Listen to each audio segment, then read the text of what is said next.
ditugaskan untuk yang retret nanti di bulan Juni.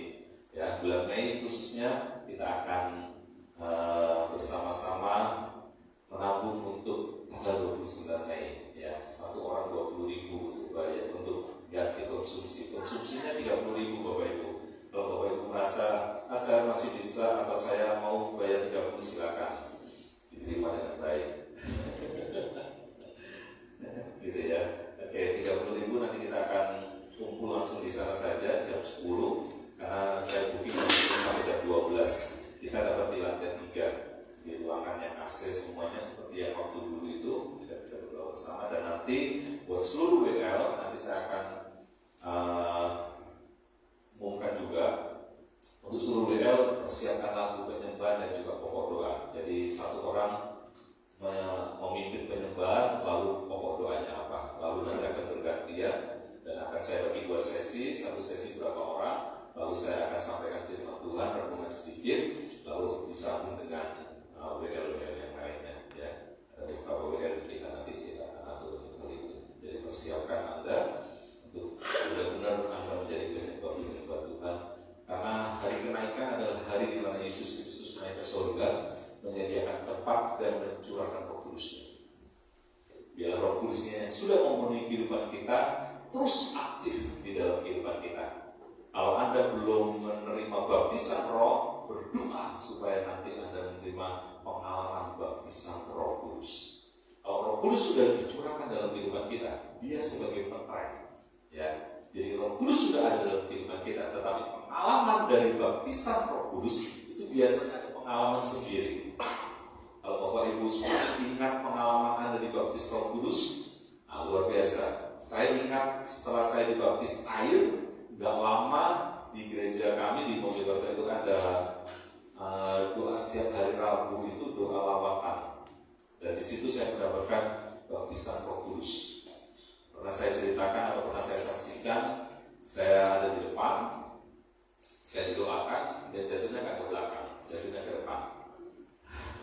Kalau Anda pernah ingat perkataan saya itu, saya jatuhnya ke depan dan ada trap di depan. Nah, biasa kalau gereja besar kan jadi ada trapnya. Tapi karena Roh Kudus yang berkarya ya nggak apa-apa. Nah, dari situlah saya diberi dengan kuasa Roh Kudus, dari situlah saya dibaptis dengan kuasa Roh Kudus dan dikaruniakan bahasa Roh. Gitu. Dari sejak berarti SMP, ya saya dibaptis itu SMP kelas 3 kalau betul, ya SMP. Jadi sebelum SMA.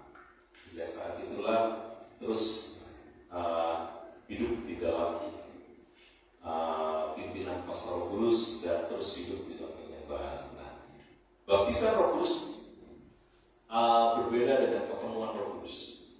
Baptisan Roh Kudus adalah pengalaman yang seperti itu, menerima jamahan kuasa Roh Kudus.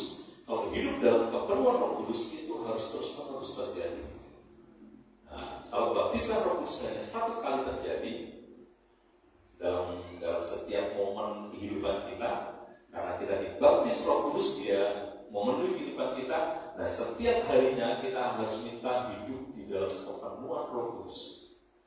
Hidup di dalam kepenuhan Roh Kudus adalah hidup yang dipimpin oleh Roh Kudus setiap harinya. Gitu. Pak, jadi kalau saya sudah dibaptis Roh Kudus, apa yang harus saya lakukan? Minta untuk selalu hidup dalam kepenuhan Roh Kudus.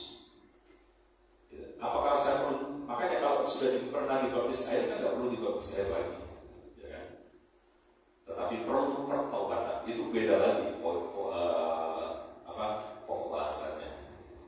Tetapi kalau hidup dalam baptisan Roh Kudus selalu terus hidup dalam kepenuhan Roh Kudus. Makanya kenapa orang sudah dibaptis Roh Kudus tetapi hidupnya ngaco?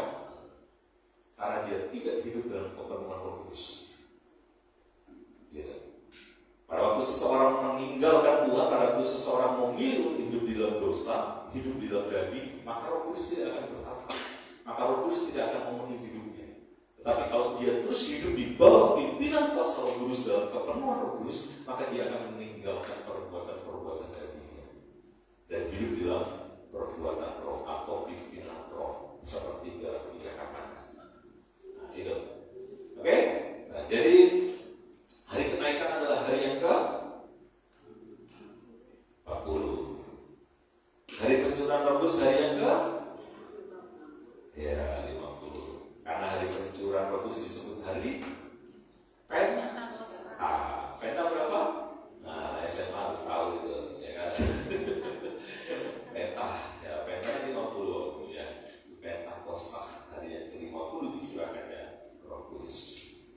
Jadi itu terus akan kita terus boleh ada di dalamnya. Oke, baik Bapak Ibu, itu yang kita boleh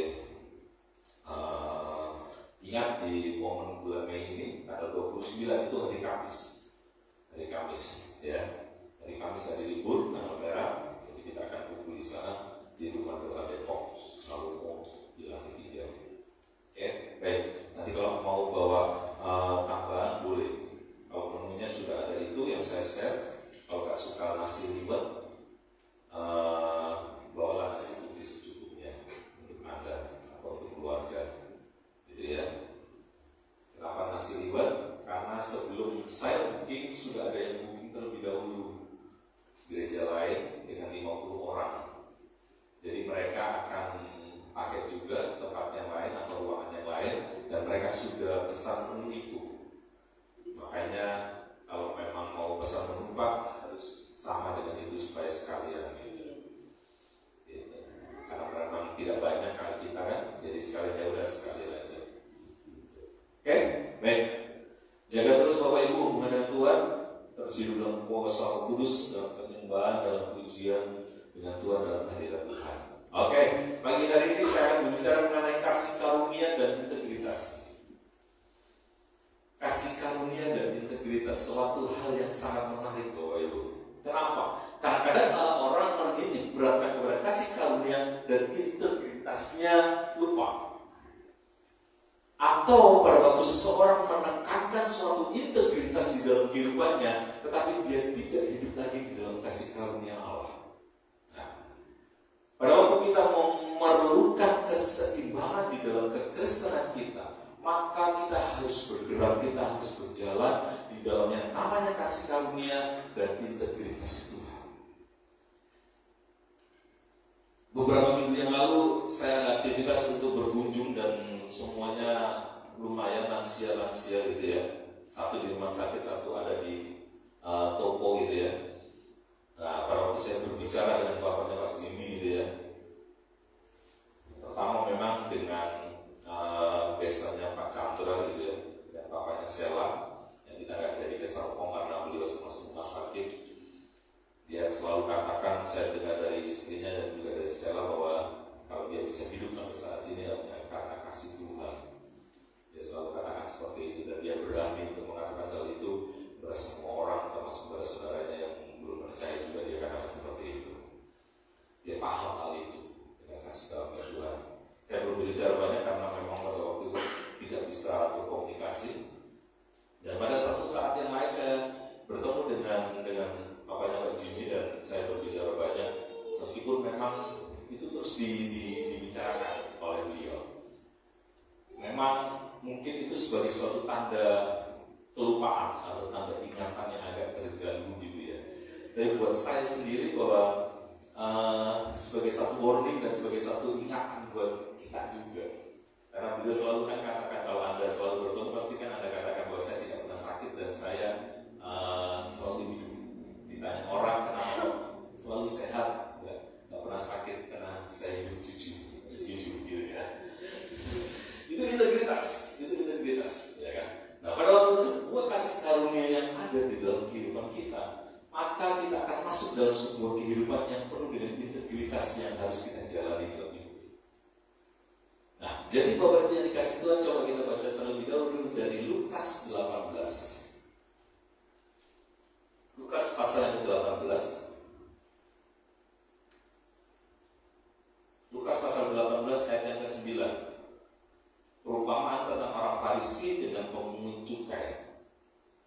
Perumpamaan tentang orang Farisi dengan pemungut cukai. Ayat yang ke-9 sampai ayat yang ke-14. Sudah dapat semuanya? Oke, ada di situ. Oke, saya baca ayat yang ke-9, Bapak Ibu ayat yang ke-10 ya, supaya tidak terlalu dingin. Terasa dingin sampai di sini ada tangga. Oke, saya 9, Bapak Ibu ayat 10. 9, dan kepada beberapa orang yang menganggap dirinya benar dan memandang rendah semua orang lain, Yesus mengatakan perumpamaan ini.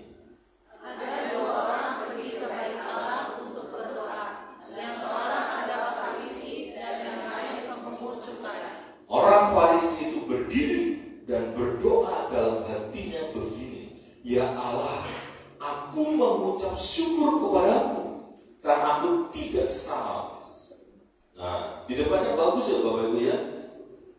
Dia berdiri dan berdoa dalam hatinya, ya Allah, aku mengucap syukur. Bagus gitu ya. Aku mengucap syukur kepadamu. Tapi dikatakan karena aku tidak sama seperti semua orang lain. Bukan perampok, bukan orang lalim, bukan berzina, dan bukan juga seperti pemungut cukai ini. Aku berpuasa 2 kali seminggu. Aku memberikan 1/10 dari segala penghasilan. Tetapi pemungut cukai itu berdiri jauh-jauh. Bahkan ia tidak berani menengadah ke langit, melainkan ia memukul diri dan berkata, ya Allah, kasihanilah aku orang berdosa ini. Aku berkata kepadamu, orang ini pulang ke rumahnya sebagai orang yang dibenarkan Allah dan orang yang tidak. Sebab barang siapa meninggikan diri, ia akan direndahkan, dan barang siapa merendahkan diri, ia akan ditinggikan. Iya. Ya, sangat jelas dikatakan di situ bahwa orang ini pulang dan dibenarkan oleh Tuhan dan dibenarkan oleh Allah, dan ada sebuah statement di situ bahwa barang siapa meninggikan dirinya maka dia akan direndahkan, dan barang siapa merendahkan diri ia akan ditinggikan. Nah, Bapak Ibu yang dikasih Tuhan, sangat jelas di depan tadi dikatakan bahwa dia menganggap dirinya benar dan memandang rendah semua orang. Suatu sikap, satu integritas yang pasti itu tidak kita sukai. Satu sikap, satu integritas yang harusnya di dalam kekristenan kita itu tidak boleh ada. Satu kehidupan yang kita bangun di dalam hidup ini, Bapak Ibu yang dikasih Tuhan, harus kita selalu sadar dan paham bahwa hidup kita itu memang benar-benar kasih karunia Allah. Ya kan? Tetapi pada waktu kita berdoa, pada waktu kita bertindak, pada waktu kita melakukan sesuatu, biasanya dari kasih karunia yang kita sudah alami, dari kasih karunia yang sudah kita kenal, dari kasih karunia yang kita sudah paham, biasanya tidak teraplikasi di dalam integritas kita. Ini yang bahayanya Bapak Ibu yang dikasih Tuhan. Pak, kita kan sudah diselamatkan, Pak, kita kan sudah mengalami kebangkitan Yesus Kristus. Ya, itulah kasih karunia yang Allah berikan dalam setiap kehidupan kita. Tetapi di dalam kebudayaan kerajaan Allah, maka harus diikuti dengan sebuah integritas dari hidup ini.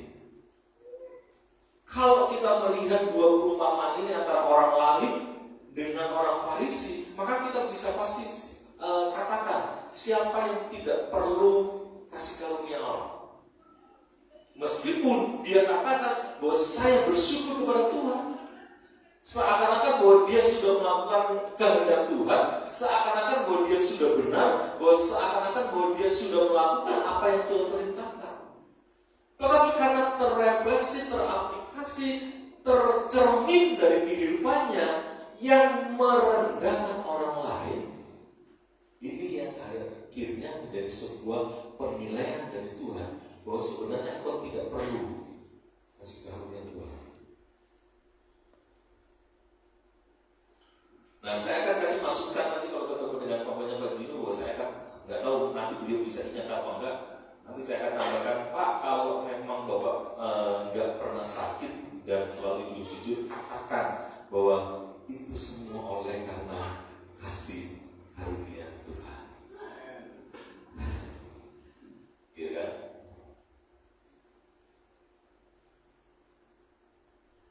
Bapak Ibu yang dikasih Tuhan, semua yang kita bisa lakukan, semua yang kita bisa kerjakan, kita harus sadar, kita harus paham bahwa itu semua oleh karena sebuah dasar, sebuah perbuatan yang besar, semua oleh karena kasih karunia Tuhan. Artinya, tanpa kasih karunia Tuhan, kita tidak akan bisa untuk mengasihi orang lain.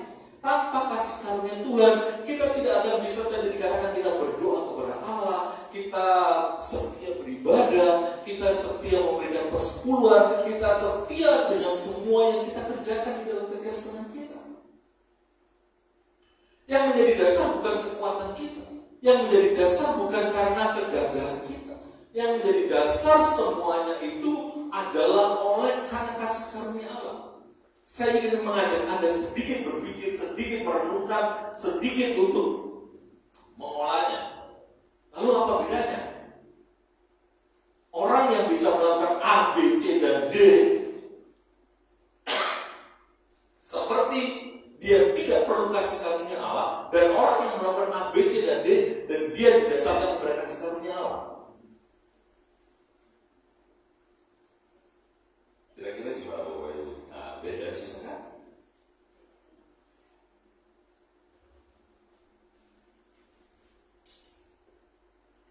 Karena kadang-kadang kita melihat di dalam dunia ini sepertinya dia bagus, sepertinya dia polos, sepertinya dia oke, sepertinya dia begini, bagaimana dan segala macam, dan sepertinya semuanya oke, running well gitu ya. Tapi di ujungnya, loh, kok tiba-tiba begini? Kok dianya begitu gitu ya. Nah, jadi Bapak yang dikasih Tuhan tadi mengatakan bahwa pada waktu dia menganggap dirinya benar dan memandang rendah semua orang, menganggap dirinya benar, jadi kebenarannya itu dia tempatkan, dia dasarkan, dia taruh fondasinya oleh karena perbuatannya. Apa yang bisa dia lakukan, apa yang bisa dia kerjakan, itu semua oleh karena dia anggap itulah kebenaran manusia, itulah kekuatan manusia, itulah kemegahan manusia. Ini yang akhirnya membuat penilaian daripada Tuhan menganggap bahwa dia bukan sebagai orang yang dibenarkan di hadapan Tuhan. Yang pertama. Yang kedua, pada waktu dia menganggap dan membandingkan dengan orang lain, akhirnya dia jatuh juga. Karena dia menganggap bahwa dirinya lebih benar, bahwa dirinya bukan karena kasih karunia Tuhan, maka dia menganggap diri orang lain adalah orang yang tidak seperti dia, dan akhirnya dia menganggap bahwa dia adalah orang yang jahat atau orang yang tidak berkenan di hadapan Tuhan. Bukan menganggap penuh dengan belas kasihan seperti Tuhan memandang banyak orang yang jatuh di dalam dosa dan penuh dengan belas kasihan dan ingin bersaksi kepada orang itu dan menjadi berkat buat orang itu. Tetapi dia memandang orang yang hidup tidak seperti dia, dengan satu kejahatan yang dia lakukan, dengan satu cacat yang dia lakukan, dan tidak ada kebenaran di dalamnya, dan dia membandingkan hidupnya bahwa dia lebih benar oleh karena perbuatan itu tadi. Jadi cara pandang orang yang memiliki atau orang yang paham, orang yang menghargai kasih karunia Allah, dia akan memandang orang lain yang belum menerima kasih karunia Allah dengan penuh belas kasihan untuk menjadi saksi Kristus. Yang kedua,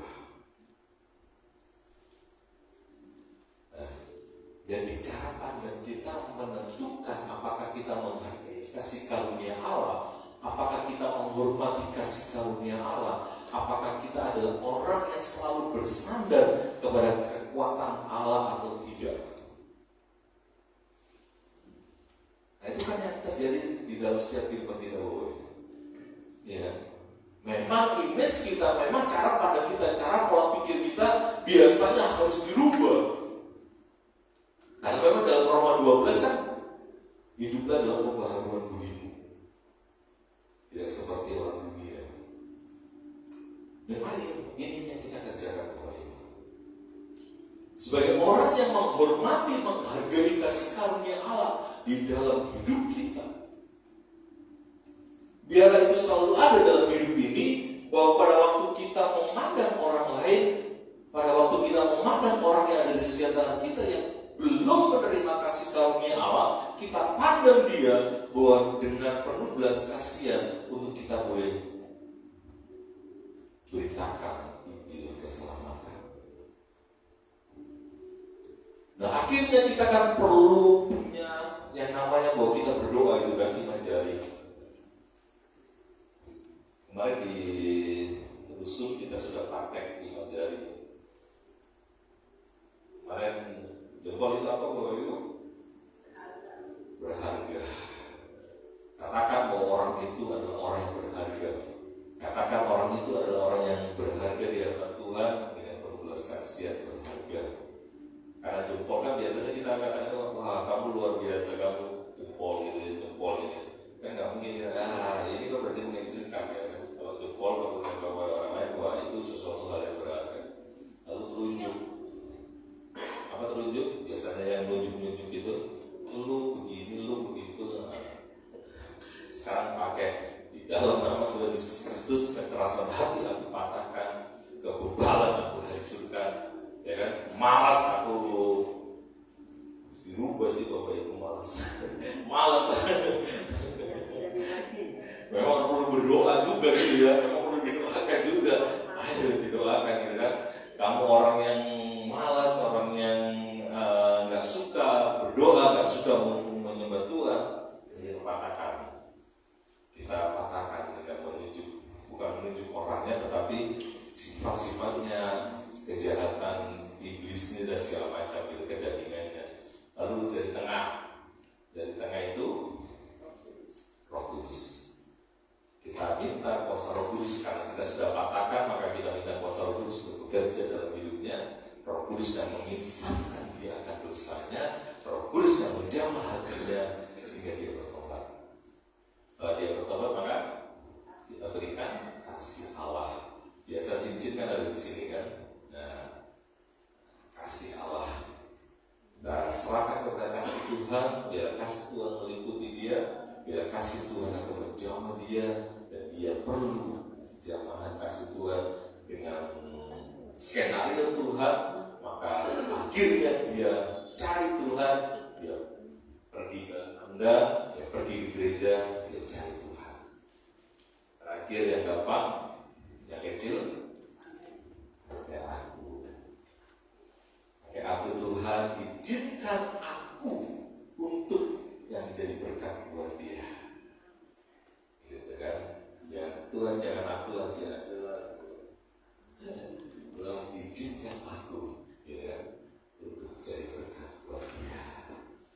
Kalau Anda menjadi berkat buat orang lain, Anda akan menemukan satu kepuasan, bukan satu kebanggaan, keangkuhan, tetapi sebuah kepuasan bahwa Anda bisa berbagi dengan orang lain. Anda bisa menjadi berkat buat orang lain.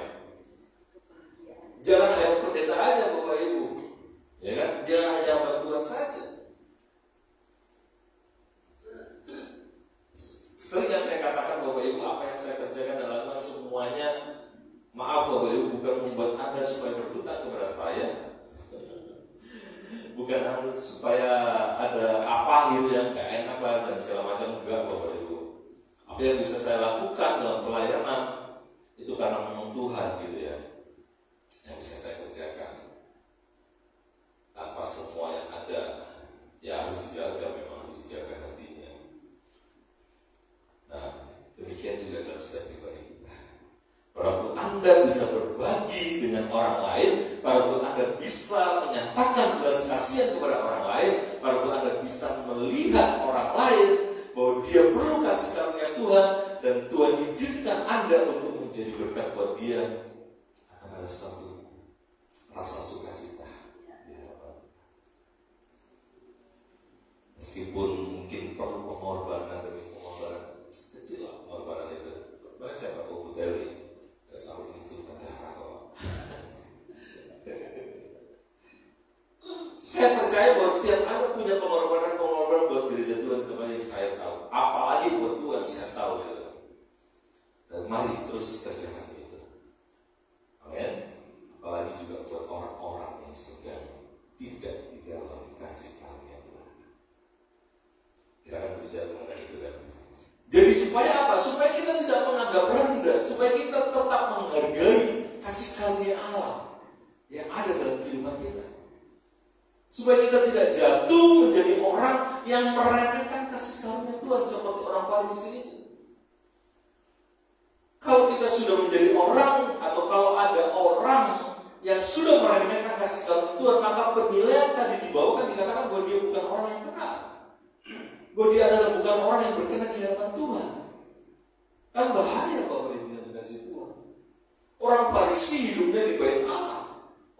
isi hidupnya kan tadi sudah dikatakan, saya berdoa, saya puasa 2 kali. Saya melakukan perintah-perintah Tuhan.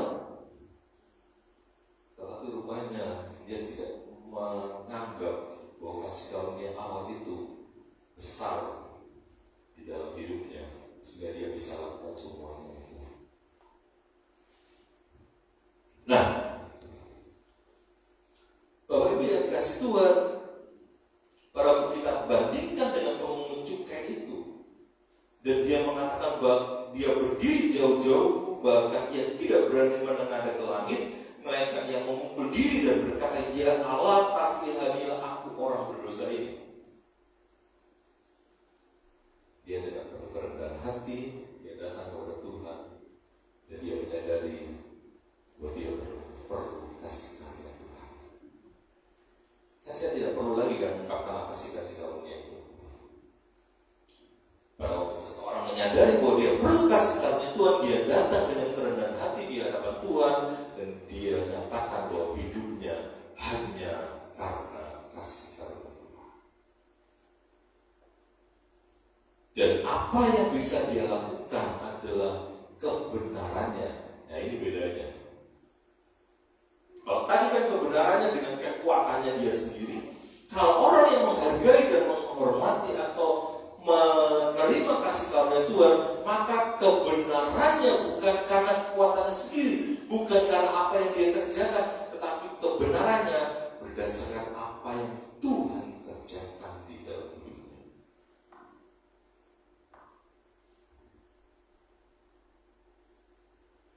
Jadi itu yang dikasih Tuhan yang harus kita kerjakan. Di dalam 10 menit saya akan coba mengkaitkan dengan Filipi 2. Filipi 2 ayat yang kelima. Filipi 2 ayat yang kelima sampai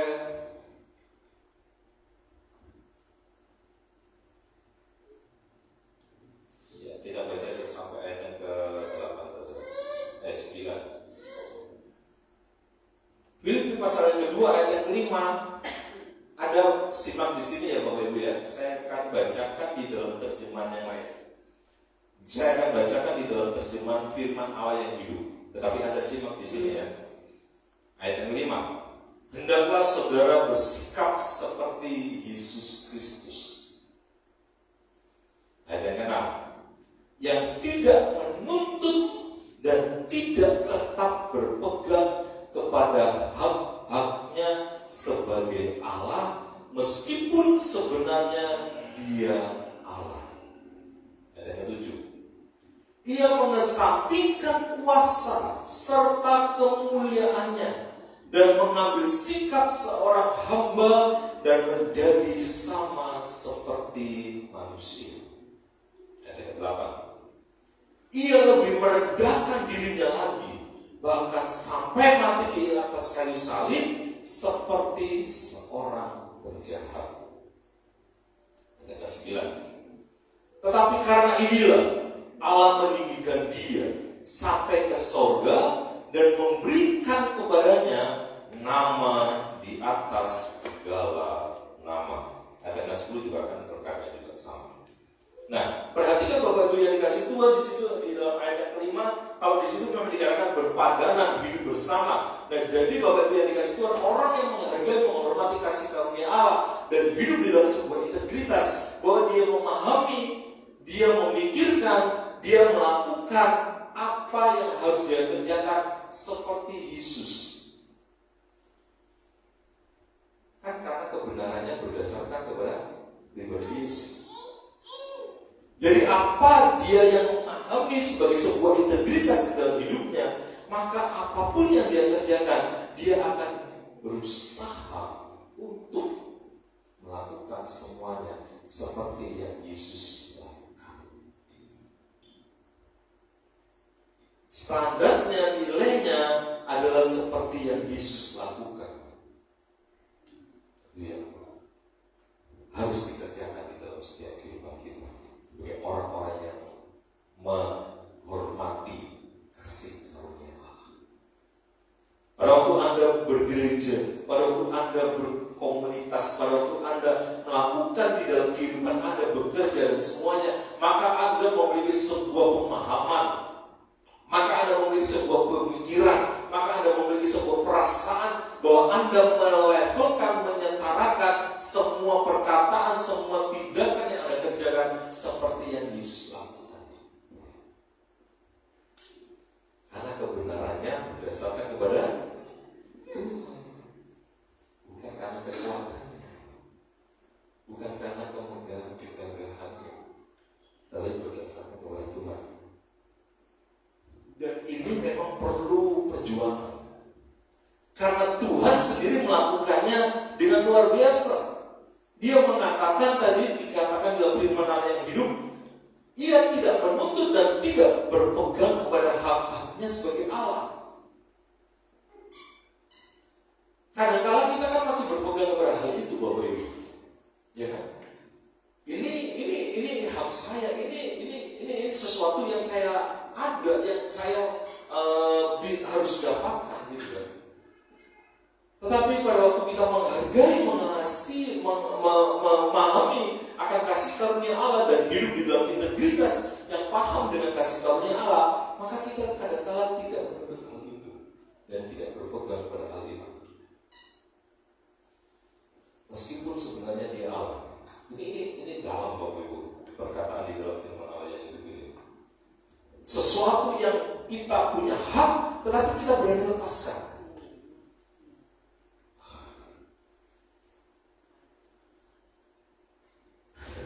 Sesuatu yang kan ada sebuah ilustrasi ketika tangan monyet ada di dalam sebuah toples dan ingin mengambil kaca, ya kan?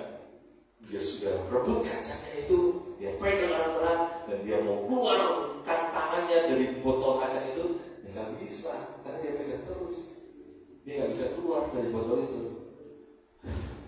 Tapi kalau dia lepaskan kacanya, dia bisa keluar. Ada ilustrasi itu. Karena ada sesuatu yang bisa kita korbankan, karena ada sesuatu yang meskipun mungkin dalam pemikiran ini sebenarnya hak kita, tetapi kalau begitu kita bisa lepaskan, Tuhan semakin membawa kita keluar dari setiap permasalahan, dari setiap pergumulan, ada jalan keluar. Kan kadang-kadang itu, Bapak Ibu. Ada sesuatu yang kadang-kadang ini sebenarnya hak saya, ini sebenarnya sesuatu hal yang harusnya saya, gitu kan. Tetapi coba kalau pada waktu kita berdoa, pada waktu kita mendekatkan diri kepada Tuhan, dan Tuhan mungkin berkata atau Tuhan mengingatkan Anda dengan ayat dan segala macam, cobalah rendahkan diri, cobalah rendahkan hati, lepaskanlah. Begitu kita berani bertindak seperti yang Yesus mau, Tuhan mau, kita lepaskan, dan iya ada jalan keluar, ada berkat Tuhan, ada mujizat Tuhan. Ada amin ini? Amin. Itu dia. Itu orang-orang pasti yang mungkin pernah mengalami ya. Kalau ada belum pernah mengalami, ayo berani untuk melepaskan itu. Untuk berani melepaskannya dan Anda lihat, wah, ada jalan Tuhan, ada mujizat Tuhan, ada pertolongannya. Bahkan ayat yang ke-7 di dalam firman Allah ini dia katakan mengesampingkan kuasa serta kemuliaannya dan mengambil sikap seorang hamba, bahkan menjadi sama seperti manusia.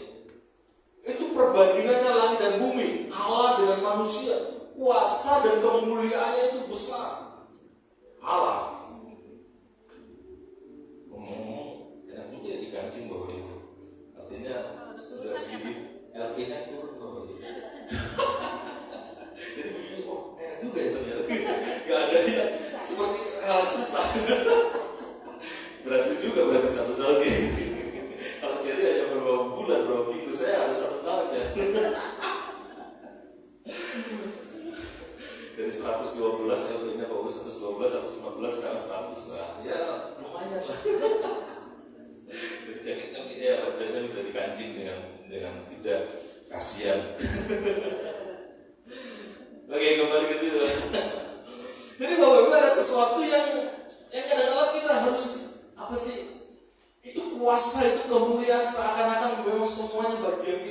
Begitu kita berani mengesampingkannya, berani kita mengambil sebagai seperti seorang hamba seperti Yesus lakukan.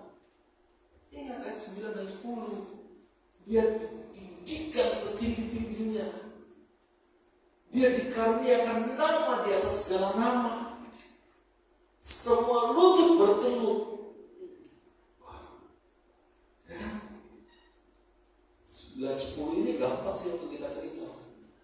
Ya, tapi ayat yang ke-7 yang tadi yang saya bacakan, itu kan yang menjadi bagian kita. Kalau ini bagian Tuhan, yang pasti Tuhan akan kenapa? Gak akan. Ya udahlah, saya kasih lamaan dikit lah. Kalau Tuhan sudah tahu bahwa sudah pas, pasti Tuhan akan curahkan. Ya kan, Bapak Ibu?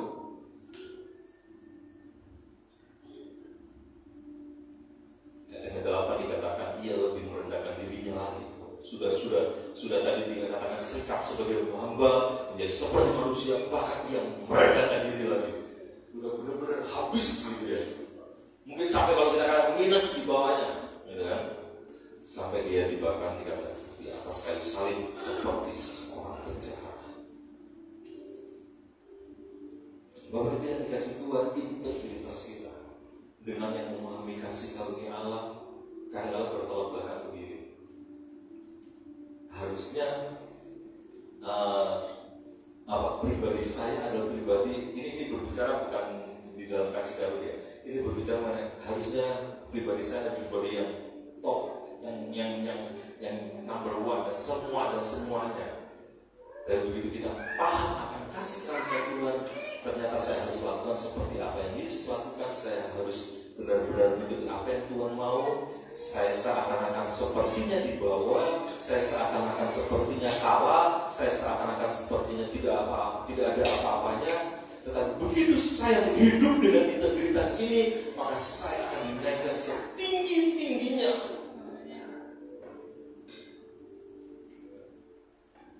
Ini firman Allah, Bapak Ibu. Ya kan? Ini firman Allah. Jadi saya tidak akan membacakan, tetapi mari Bapak Ibu yang dikasih Tuhan, ini minggu pertama tidak akan mengambil perjamuan kudus ketika Yesus serendah-rendahnya, tetapi akhirnya dia ditinggikan setinggi-tingginya. Inilah kebenaran Tuhan. Di dunia Anda tidak mengenal. Di dalam dunia pergulatan, di dalam dunia gejolak, semuanya tidak akan pernah didapat. Daripada waktu Anda masuk di dalam nilai kerajaan Allah, waktu masuk di dalam nilai apa yang Tuhan katakan, Anda akan mendapatkan sesuatu hal yang dahsyat, yang besar. Amin, Bapak Ibu. Dan pastinya Anda pasti akan mendapat suatu kehidupan yang semakin berkenan dengan Tuhan. Mari kejar itu, Bapak Ibu yang dikasih Tuhan. Mari lakukan integritasmu, integritas saya sebagai orang yang benar-benar paham bahwa semuanya adalah kasih karunia Tuhan. Sehingga mungkin seakan-akan kalau hari ini Anda rendah, kalau hari ini mungkin Anda perlu dengan tantangan dan pergumulan, tapi mari tetap memilih setia sampai pada akhirnya, dan Anda akan ditinggikan setinggi-tingginya. Mungkin luar itu, mungkin luar apa yang seperti apa yang Anda perlukan dan pikirkan. Mungkin Tuhan itu melampaui segala. Mari